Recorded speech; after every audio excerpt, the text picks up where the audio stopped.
Hi! Ang video na ito ay sisimulan ko sa pamamagitan ng pang-aasar sa mga manok. Alam ko naman na gusto lang nila maghanap buhay sa mga oras na yan. Ikaso nga lang, di ko sila kayang patawarin sa ginawa nilang pag-ubos sa bagong bili kong feeds na 5 kilo. Tandang-tanda ko pa na isang inahing manok ng kapitbahay na may 7 sisi. Basta ang masasabi ko lang, ulitin nyo pa at tinola na may papaya ang punta nyo. Anyways, mga mahihinang entity, sa episode na to, panibagong araw, panibagong pagpapakain video na naman for today's video. Sa mga oras nga na to, nag-igib na nga ako ng tubig para pang sabaw ko sa pagkain nila. Ang sipag talaga pag may bitbit na pagkain. Hindi ko pa pala nababanggit sa inyo na ang mga clips na ito ay mga nirepurpose ko lamang sa mga nagdaan kong reels. Para sa mga hindi pa nakakapanood ng mga reels ko, bisitahin nyo naman ang profile ko at pindutin nyo na rin ang follow button para mas updated kayo sa mga content ko. Maaari nyo din i-like at mag-iwan kayo ng comment sa mga post ko at i-share na rin sa mga friends nyo na hindi pa nakakakilala sa akin. Inuna ko na nga ang pakainin tong puti kong inahin kasi po buntis yan at bawal ma-stress. Malapit na nga rin mga anak yan kaya inaantay ko talaga at sana madami pong anak. Bali pangalawang anak niya na nga to, nung una ay 5 lang po at sana nga sa pangalawa ay madami na po talaga. May halong native at Durox lang pala tong inahin ko at mahigit 1 taon na rin silang nandito sa akin. Kakawalay pangalang nila sa mama nila ay nabili ko na po sila. Bali 2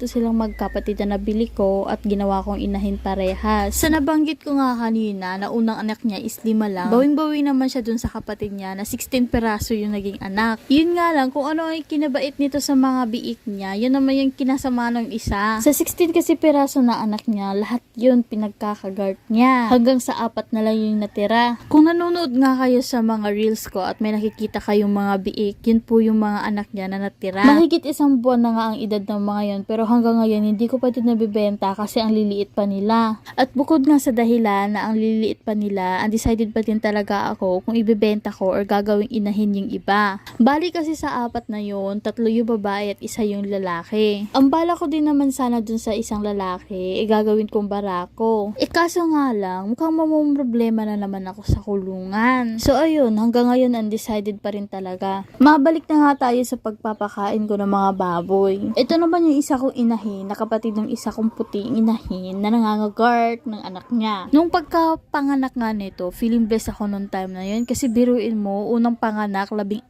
na biik kaagad. Nung mga unang oras nga, okay naman siya sa mga anak niya, ang bait niya, pinapadede niya, inaalagaan niya. Pagkalipas ng umaga, bali kasi madaling araw siya nanganak mula alas 12 hanggang alas 4. Nung time na yun, mga bandang tanghali ko na napansin yung mga di kaaya-aya niyang ginawa sa mga anak niya. So ang nangyari, halos talaga lahat ng mga anak niya ay may mga sugat-sugat. Yung iba pa nga, mga pilay na at hindi nakakalakad. Ang mas malala pa doon, may iba na nakalabas na talaga yung mga laman